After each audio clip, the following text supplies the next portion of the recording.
This is what remains of a 13-year-old girl Rome could not control. They dragged the young girl into the streets of Rome. She was barely 13. She refused powerful men. She refused to give up her faith. So the authorities decided to break her, not with torture, but with humiliation. They sentenced her to a brothel. And according to ancient tradition, soldiers stripped her, intent on shaming her in public. And then something astonishing happened. Her hair, short moments before, grew instantly, cascading downward like a veil. It wrapped around her body, covering her completely. No one could look upon her with lust, and anyone who tried to touch her fell back in terror.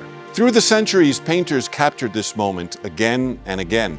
Agnes, standing serene, a lamb beside her, her hair flowing like a robe.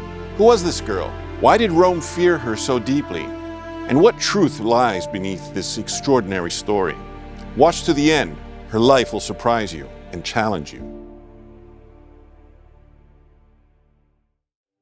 Saint Agnes lived in Rome in the early 300s during the brutal persecution of Christians under Emperor Diocletian. She came from a noble family.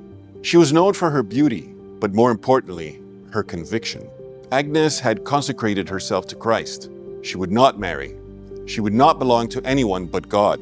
That may sound simple today, but in her world it was dangerous. Marriage was political. Alliances mattered. Refusing a powerful suitor was more than personal rebellion. It was an act of defiance against the system. Angry and humiliated, one suitor accused her publicly of being a Christian. That accusation was enough. She was put on trial, threatened, pressured, offered wealth and freedom if only she would renounce her faith. But she didn't bend. And so the Roman authorities attempted something crueler than execution. They tried to shame her into submission. Which leads us back to the brothel. Tradition says her hair grew, she remained untouched, and one of those who mocked her was struck blind, only to be healed when Agnes prayed for him. Eventually, when humiliation failed, the judge ordered her execution. The fire lit around her reportedly refused to burn her. Finally, she was killed by the sword, like a criminal.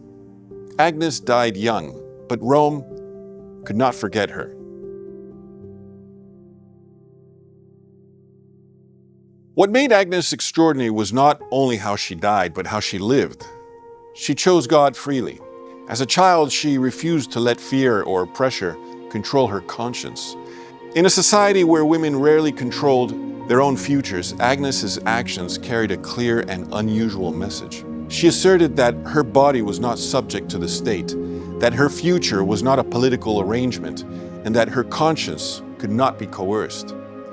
Early Christian writers pointed to her as an example of conviction without hostility, innocence combined with clarity of purpose, and moral strength expressed without violence. Agnes became a symbol of Christian freedom, especially for the vulnerable. Church fathers wrote about her with awe. A basilica was built over her tomb, and her feast day spread throughout the world. To this day, she is honored as a patron saint of young girls, purity, and those pressured to compromise their faith or dignity.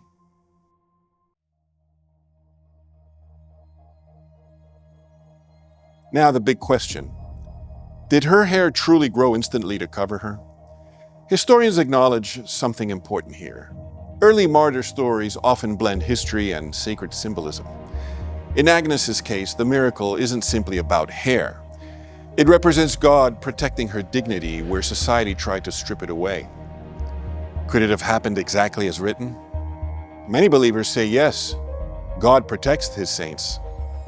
Could the story also be a poetic way early Christians expressed the deeper truth? That is also possible. Whatever the historical details, the tradition reflects an effort to degrade Agnes that ultimately did not achieve its intended effect.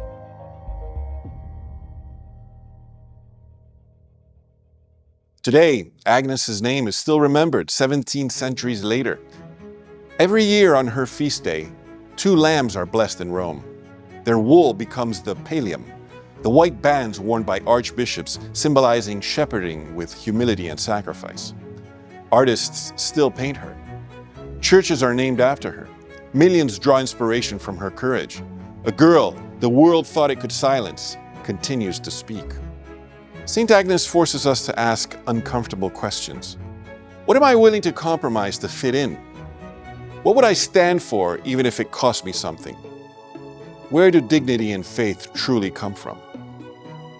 Agnes chose God over power, integrity over fear, freedom of conscience over social pressure. And that is why her story still matters. And if you found this story powerful, like the video and subscribe for more incredible stories of faith, courage, and mystery. And tell me in the comments, do you think the miracle of St. Agnes' hair really happened? And what does the story mean to you?